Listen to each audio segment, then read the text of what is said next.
Hello, তোমাদের আজকে একটা জিনিস দেখাই। তোমরা দেখবে যখন কোনো লতানো ফুল গাছ বা যে কোনো লতানো গাছ যখনই তোমরা করবে, সেটা কিন্তু ওঠার জন্য একটা অবলম্বন চায়।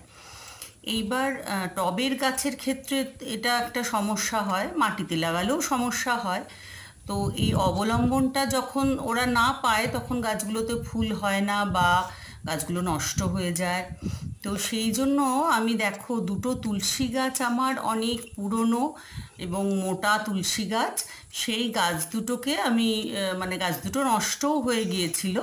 তো আমি বাধ্য হয়ে গাছ দুটো তুলে ফেলেছি, মানে একদম গোড়া থেকে কেটে দিয়েছি। কিন্তু এই গাছগুলো আমার ফেলে দেওয়ার কোনো দরকার নেই। দেখো গাছগুলোর ছোট ছোট যেগুলো একদম কচি ডাল, সেগুলো কেটে দিচ্ছি। দিয়ে এই যে দুটো গাছ, এটা আমি টবের মধ্যে পুঁতে দেব। আমার একটা ওই টুনি ফ্লাওয়ার বলে একটা ফ্লাওয়ার আছে, আর একটা ম্যান্ডেভিলা আছে। তো সেইগুলো এতে আমি বাইয়ে দেব, দেখতেও ভালো লাগবে। ফুলগুলো যখন ফুটবে অজস্র, তখন খুব সুন্দর দেখতে লাগবে।